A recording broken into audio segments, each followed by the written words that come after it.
The Biden administration attacked multiple targets in Yemen, striking air defense systems and drone operation centers. The Yemeni Houthis have told Iran that they are prepared to go to war against the U.S. and Israel, and they told Iran that they have now more than 400,000 fighters ready to completely blockade the Red Sea. By the way, this is not Hezbollah we're talking about. This is the Houthis.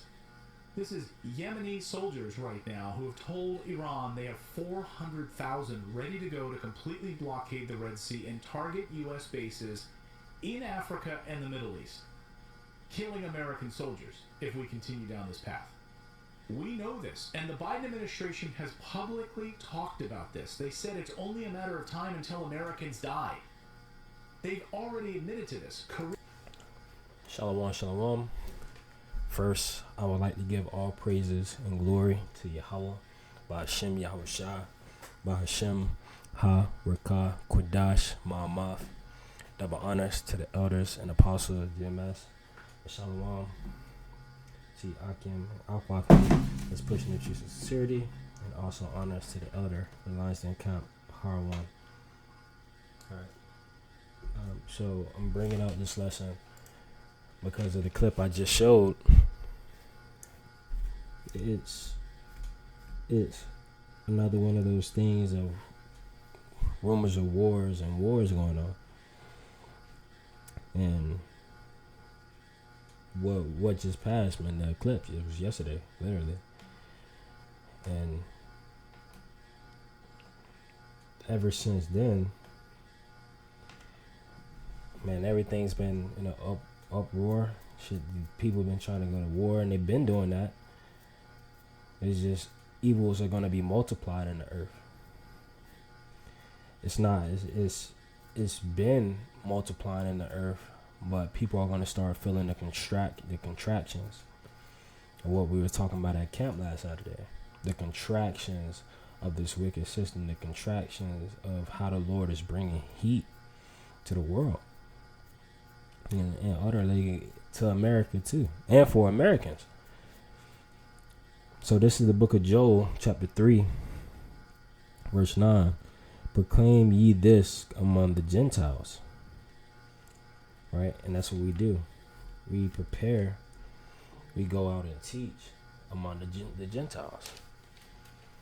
We stand in the face, in the highways and byways, to our own people, and even to the heathens, and we tell them. It says, prepare war, wake up the mighty men, let all the men of war draw near, let them come up. So, and that's what's going on in the earth. Right? It's saying right now, let all the mighty men draw near, prepare for war. And that's what we tell people. We're telling people it's a time of war. This is the same season where the Lord said, man, we should watch and pray, lest ye be caught slipping or sleeping, and you perish in the way, right? But it says prepare war. We proclaim this. We speak these things out, right? It says we tell them. It says, because it's ultimately the Lord that's doing this. It says what in Amos? It says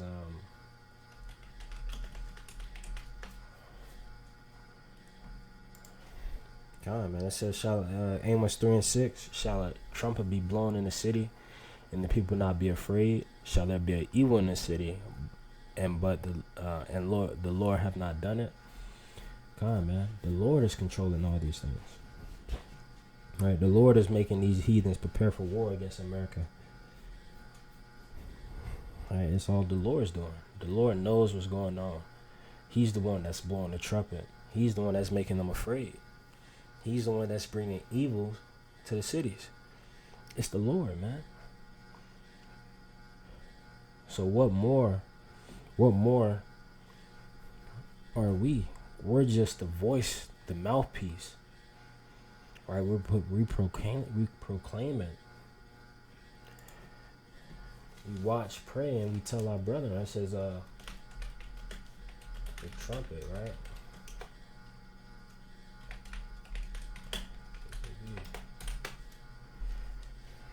Which is the second 2-in-1. This is Joel 2-in-1. Blow ye the trumpet in Zion, and sound an alarm in my holy mountain. Let all the inhabitants of the land tremble, for the day of the Lord cometh, for it is nigh at hand. Alright, so that time, that very same time, the war, calamity, great confusion, it's all nigh at hand. It's all nigh at hand. It's surely and it's swiftly coming. And what man can drive it back once it goes forth out of the Lord's mouth? No man can. Because it was made this way. It was meant for it to be this way. It's the Lord's doing of everything that happens on the earth. War, famine, plagues. It tells you that. Verse 2 of Joel 2. A day of darkness and of gloominess, a day of clouds and of thick darkness, and the morning spread upon the mountains. A great people and a strong, there have not been ever the like, neither shall there be any more after it, even to the years of many generations, man. So the Lord is raising up armies to come against America. They got the bear, you got Russia coming up against America, and even the Lord used America to be the hem of the earth for a short season. Right, for that short season. But guess what, man? It's a saying that people always say. It says the chickens are coming home to roost or some shit like that. You know that, and that's what's happening, and that's what we're seeing. We're seeing the.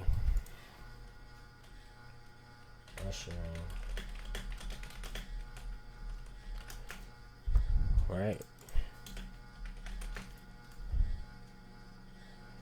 Because now we're seeing the falling and the rising.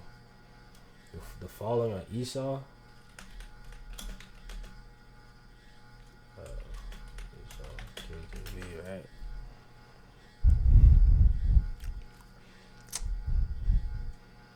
Here it is.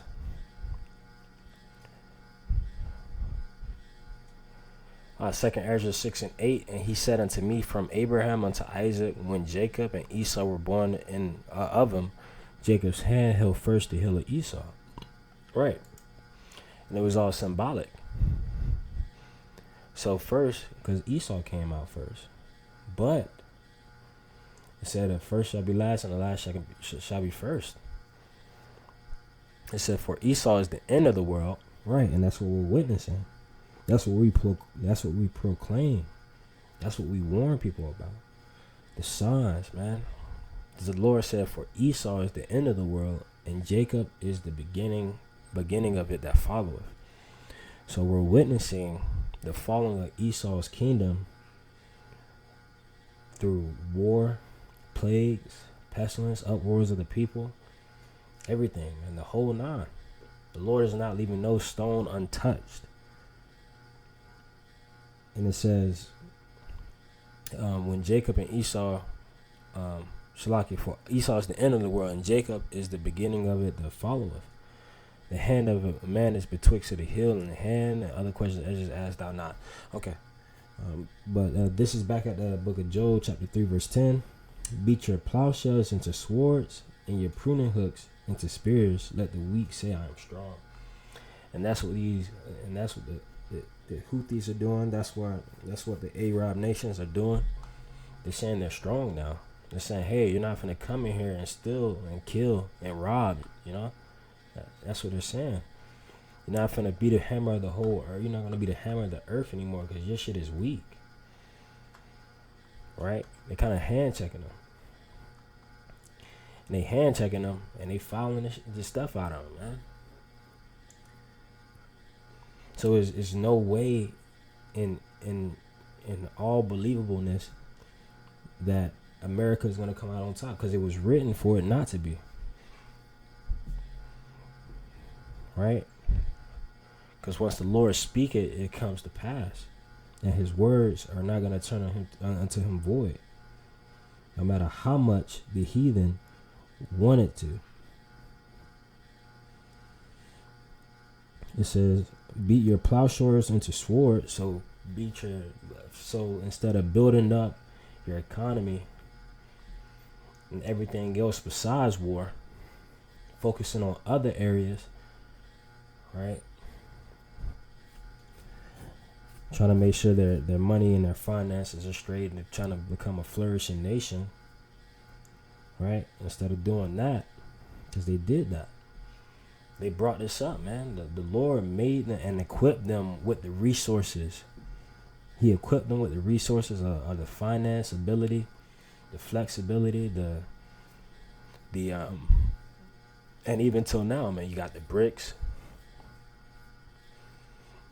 allowing them to do bilateral deals with each other instead of using the US dollar. They're using yuan, and they're finna do everything digital and stuff. It says, and you're pruning hooks into spears, right? So instead of building your economy up, instead of doing all that, now it's time for war. Now it's time to build that up, because now you have the resources, you have the finances, you have the deals, you have the supplier, you have all these things. And now, what does that cause? It says, let the weak say, I am strong. So because of that, because they built up their economy, they can stand on their own. They're not dependent on the US dollar to do trades. And now they could stand on their own 2 feet. Now they can build up their own arsenal. They don't have to worry about having to do a deal in a currency that's not their own, or doing deals in a currency that has no real value. It's fiat. They're just gonna print more anyway. Now they're saying they're strong. They're strong enough to contend with once a great nation. Verse 11, assemble yourselves and come all ye heathen, and gather yourselves together round about thither, cause thy mighty ones to come down. Salakia, it says, thither, cause thy mighty ones to come down, O Lord. Let the heathen be weakened and come up to the valley of Jehoshaphat, for there will I sit to judge all the heathen round about, man. So that's what the Lord is doing. He's gathering all these heathens round about, having every last nation that is prophesied to get judgment to come together in that one spot just to get judged. And it also says, I think it says Jeremiah, right?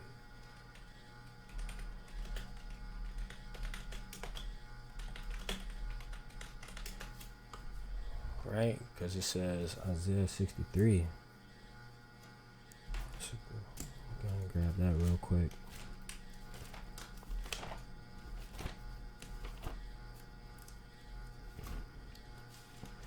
Alright, this is the book of Isaiah, chapter 63, verse 1.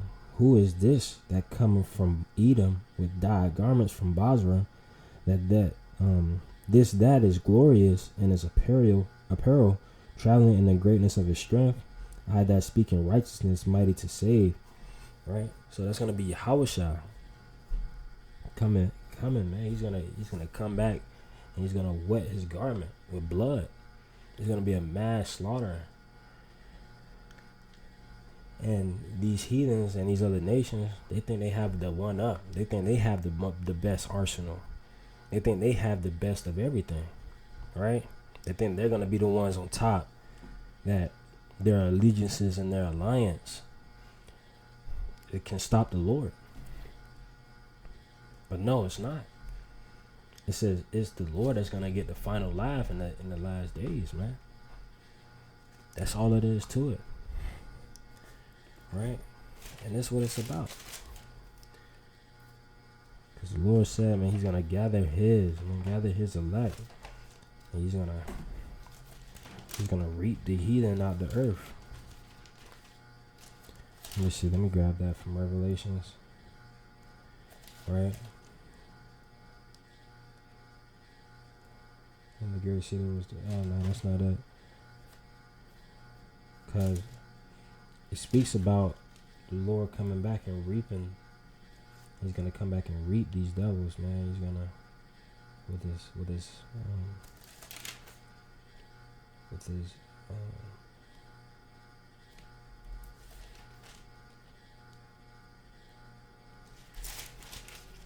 think it's 17.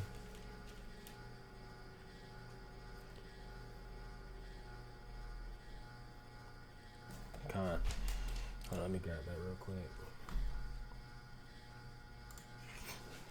And this is Revelations 14 and 16. It's like it says, and he that sat on the cloud thrusting his sickle on the earth, and the earth was reaped. So that's Yahushua sitting on his chariot. It says he that sat on the cloud thrusting his sickle on the earth, and the earth was reaped, man. So the earth was reaped.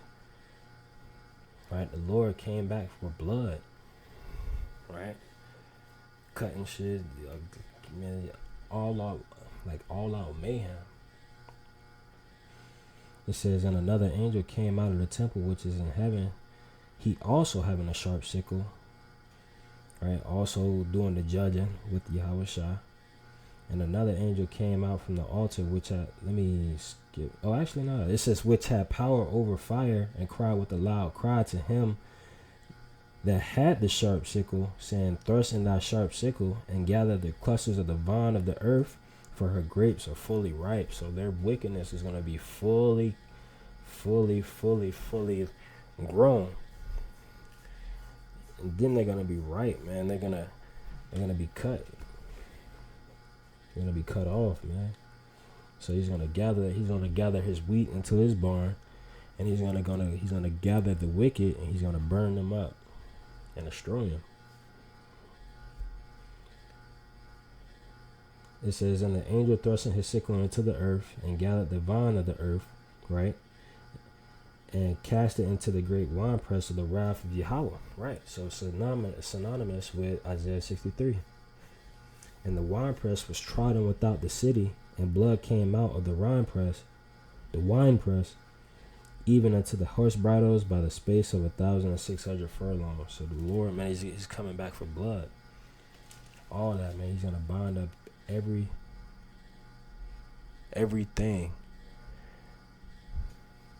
from the nobles, from their oligarchs, everything. Their chief princes, their generals, their high general, everything, man. The whole setup that Esau set up, and his heathen set up, he's gonna destroy it, and that's the end all be all. And then they still have to serve their judgment, Esau, in the kingdom. And all of this is just the beginning. Starting with the wars, starting with the signs in the sun, moon, and stars, with the rumors of wars, the sedition among men, everything. It's all on time and it's all on point according to the Lord's will. Let his will be done. Because his words is going to be manifested in the earth, and it shall prosper. But that's it for this lesson. I hope it was edifying. And shalom.